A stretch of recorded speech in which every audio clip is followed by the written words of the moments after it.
Back to our channel the D events. तो guys आज हम पढ़ेंगे सोशल साइंस का chapter number 11 that is first war of independence 1857।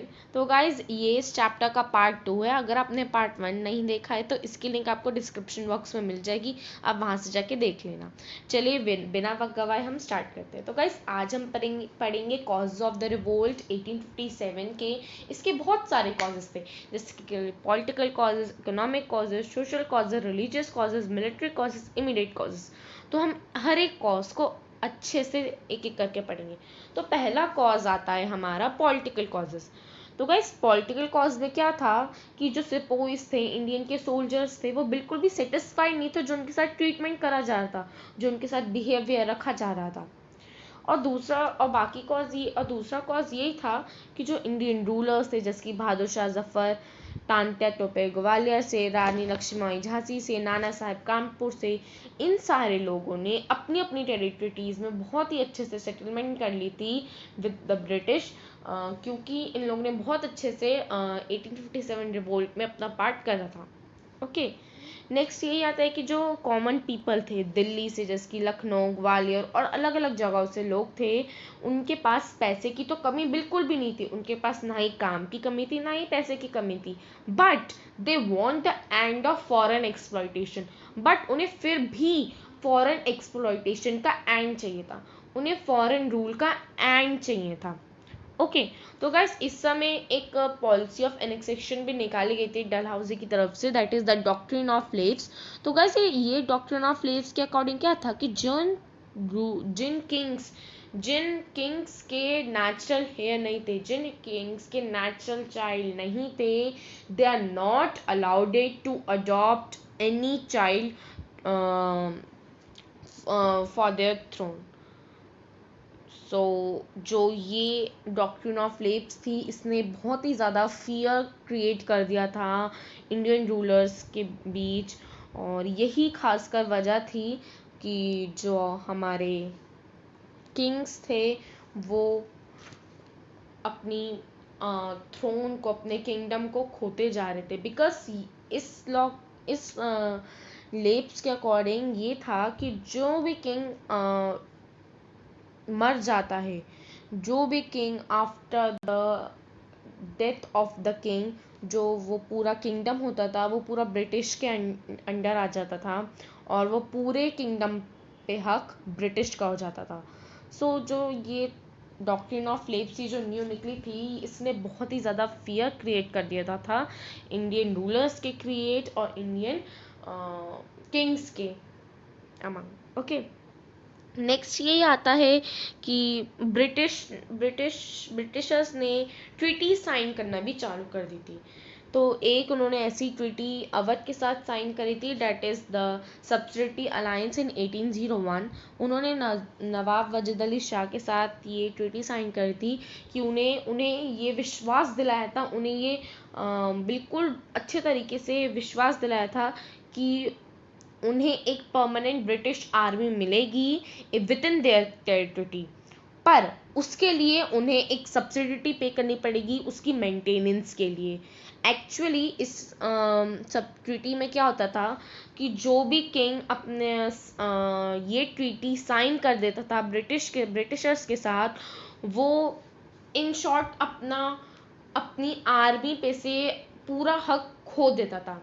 मतलब कि जो किंग होता था उसके पास ये बिल्कुल भी हक नहीं रहता था कि वो कोई भी सोल्जर को निकाल सके या किसी भी सोल्जर को ऐड कर सके अपनी आर्मी में। ये पूरा जो भी था, ये सारी चीज़ें करते थे रेजिडेंट जो उनके साथ कोर्ट में बैठता था। जैसे कि किंग कोई डिसीजन लेना है तो वो किंग अकेले डिसीजन नहीं लेगा। उस ट्रीटी को साइन करने के बाद उस कोर्ट के अंदर एक रेसिडेंट भी बैठेगा, that is by the Britishers. वो डिसीजन लेगा कि कुछ होना चाहिए या नहीं। ओके, तो यही था ये ट्रीटी साइन करने का मतलब कि जब ये ट्रीटी साइन हो जाती थी तो एक तरह से वो किंग अपनी किंगडम पे से, अपनी आर्मी पे से पूरा हक खो देता था, जो भी उसको काम करना होता था, जो भी। तो गाइज अब आते हैं इकोनॉमिक कॉजेज पे। इकोनॉमिक कॉजेज क्या था, यानी जो भी पैसे से रिलेटेड कॉज था। इकोनॉमिक एक्सप्लॉयटेशन लगातार हो रही थी, जो हमारे ट्रेडिशनल इंडियन का सिस्टम था वो भी लगातार ख़राब करा जा रहा था। यही कारण था कि जो इंडियन थे वो बहुत ही नाराज़ थे ब्रिटिश के खिलाफ। एग्जाम्पल जैसे कि आप ले सकते हो ज़मींदारी सिस्टम की वजह से जो हमारे किसान थे, पीजेंट्स थे, वो बहुत ही ज़्यादा नाराज़ थे, क्योंकि उन्हें वही चीज़ करनी पड़ती थी जो ब्रिटिशर्स कहते। जैसे कि जो ब्रिटिशर्स कहेंगे वही उन लोग को क्रॉप्स उगानी पड़ती थी, जो ब्रिटिशर इंडस्ट्री को रिक्वायर्ड था, जो उनको ज़रूरत थी, केवल उन्हीं को उसी चीज़ को उगाने की इजाज़त दी जाती थी। उन्हीं चीज़ को उगाने के लिए उन्हें फोर्स किया जाता था, किनको, पीजेंट्स को। और अगर वह और जैसे कि जब इंडियन किंग्स थे इंडिया में, तो ऐसा हुआ करता था कि उन्हें पता होता था कि कौन इंडिया के कौन से एरिया में बारिश हुई है, कहाँ पे फसल खराब हो गई, तो वो क्या करते थे, या फिर वो वहाँ का जो रेवेन्यू होता था उसको पे करने से मना कर देते, माफ़ कर देते थे, या फिर उनसे आधा रेवेन्यू लेते थे। बट ब्रिटिशर्स को तो इन सब चीज़ों की नहीं पता होता था, और वो लोग बिल्कुल भी माफ़ नहीं करते थे। अगर कहीं पे भी बारिश हो गई, फसल नहीं हो पाई, खेती नहीं हो पाई ढंग से, फिर भी उन्हें वही सेम फुल रेवेन्यू देना पड़ता था, फुल पेमेंट देनी पड़ती थी, जो वो अक्सर देते थे। और अगर वैसा नहीं करते तो उन्हें टॉर्चर कर जाता था, उन्हें जेल कर दिया जाता था। इंडस्ट्रियल गुड्स जैसे कि इंडिगो, टेक्सटाइल्स, ऐसी चीज़ें उन लोग को उगाने के लिए फोर्स किया जाता था। और जबकि जो हमारे किसान थे उनका वो उगाना चाहते थे गेहूँ, बाजरा, ये सब चीज़ें, बट उन्हें फोर्स किया जाता था इंडिगो जैसे क्रॉप्स को उगाने के लिए। और जो हमारे कॉमन पीपल थे उन लोग को अनएम्प्लॉयटी और पॉवर्टी को फेस करना। साटते हैं सोशल और रिलीजियस कॉज पे। सोशल और रिलीजियस कॉज के जितने भी धर्म से रिलेटेड थे, जो ब्रिटिशर्स थे वो बार बार लगातार इंडिया के कस्टम्स, ट्रेडिशंस में इंटरफेयर कर जाते। खासकर हिंदू के जो कुछ इंडियंस थे वो वेस्टर्न एजुकेशन के खिलाफ थे, वो बिल्कुल खिलाफ थे। जो उन हिंदुओं को लालच में आके, जो इंडियंस को लालच में आके क्रिश्चियन बनाया जा रहा था, जो बहुत सारे इंडियंस जो थे वो इसके भी खिलाफ थे। क्या और था कि जो हिंदू लॉ प्रॉपर्टी थी वो कुछ ऐसी थी कि जो भी Hindu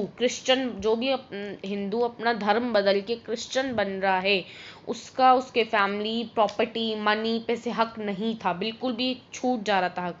but after the rule of Britishers ये कर दिया गया था, ये बिल्कुल ही चेंज कर दिया था कि जो भी हिंदू क्रिश्चियन बन रहा है, जो भी इंडियन क्रिश्चियन बन रहा है, या फिर जो भी इंडियन रूलर क्रिश्चियन बन रहा है, उसको उसके परिवार में से पूरी प्रॉपर्टी और मनी इक्वली मिलेगा। यही था कॉज, जो सोशल और रिलीजियस कॉज था। अब गाइस नेक्स्ट आते हैं मिलिट्री कॉज। मिलिट्री कॉज क्या था कि जो Indian sipahis help the British to establish their empire in India, but instead of receiving awards for promotion they were exploited by the British. क्या किया जाता था कि जो इंडियन के सोल्जर्स थे, सिपाहीज थे, उन लोगों ने हेल्प करी थी ब्रिटिश को कि वो अपने एम्पायर को इंडिया में सेटल कर सके, एस्टैब्लिश कर सके। बट जब इस ब्रिटिश एम्पायर स्टैब्लिश हो गई, उन इंडियन सिपाहीज को अवार्ड्स फॉर प्रमोशन मिलने के अलावा, उनको रिस्पेक्ट मिलने के अलावा, उन्हें बदतर तरीके से उनके साथ बिहेव करा जा रहा था। उनको ऐसा करा जा रहा था कि एकदम लोअर कास्ट, इंडियंस तो काम करने के लिए ही हैं और कुछ नहीं। यस। और जो इंडियन सोल्जर्स थे उन्हें कम से कम सैलरी दी जा रही थी, बल्कि जिस इंडियन सोल्जर में जिस पर्सन को सबसे हाई सैलरी मिलती थी उसको ब्रिटिशर्स सबसे कम सैलरी दिया करते थे, ठीक है ना। और जो the act of 1857 made compulsory for new Indian recruit to serve overseas. तो गाइस नेक्स्ट आते हैं इमीडिएट कॉजेज पे। इमीडिएट कॉजेज में ये था कि इंडियंस को ये पता चल गया था कि जो कार्ट्रिजेस थी, यानी जो रिफाइल थी वो ग्रीस्ड पेपर से, एक्चुअली क्या होता था कि जो उनकी रिफाइल थी वो ग्रीस्ड पेपर से कवर हुआ करती थी, which is had to be bitten off before the cartridges was loaded into the rifle. ठीक है ना। एक्चुअली क्या हो जाता था कि जो उनके ऊपर रिफाइल होती थी वो एक ग्रीस्ड कवर पेपर से बनी होती थी, जिसको वो अपने दांतों से काट के उसको हटाना पड़ता था उसको लोड करने से पहले। तो इंडियन रूलर्स को पता चल चुका था कि वो जो ग्रीस्ड पेपर कवर है वो एक्चुअली बीफ और पिग फैट से बना होता। बीफ और पिग फैट यानी बीफ और पिग फैट से बना हुआ करता था। तो इससे दोनों ही हिंदू और मुस्लिम दोनों ही धर्मों की हम कह सकते हैं दोनों ही धर्मों की एक तरह से बेइज्जती हो रही थी, एक तरह से डिसरिस्पेक्ट हो रही थी, क्योंकि जो हिंदू थे उनमें गाय को, उनमें काव को बहुत ही धर्म वाला मान जाता है, उनकी पूजा की जाती है। और पिग को पिग को एक आप कह सकते हो एक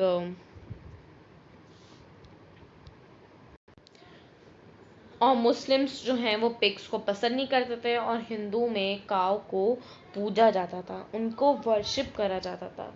और ऐसे करने ये पता चलने पर जो इंडियंस थे उन्होंने साफ मना कर दिया था इन कार्ट्रिजेस को यूज़ करने से। ऐसे एक मंगल पांडे थे, एक young Indian sepoy from Bengal regiment refused to use the greased cartridges, shot down his sergeant. On 29 मार्च 1857 को बरकपुर नियर कालकट्टा में मंगल पांडे एक यंग इंडियन सिपाही थे बंगाल रेजिमेंट से, उन्होंने रिफ्यूज कर दिया था ग्रीस्ड कार्ट्रिजेस को यूज़ करने से। और जब उन्होंने मना कर दिया तो उन्हें ऑन द स्पॉट गोली से मार दिया गया, उन्हें अरेस्ट करा गया एंड देन उनको मार दिया गया। ठीक है ना। और जब ये बात सबको पता चली, जितने भी इंडियन सिपाहीज थे, जितने भी इंडियन सोल्जर्स थे, जब इन लोग को पता चली तो इन लोगों ने रिवोल्ट जो है वो स्टार्ट कर दिया। तो गाइज आज के लिए बस इतना ही, हम बाकी का नेक्स्ट वीडियो में डिस्कस करेंगे। आई होप कि इस वीडियो से आपको कुछ सीखने को मिला होगा। अगर आपको वीडियो अच्छी लगी तो please give a great thumbs up and do subscribe our channel. Thank you. Do subscribe and press the bell icon to be the first to receive new freshy updates from the Deviants. And if you learned something new today, then give this video a thumbs up.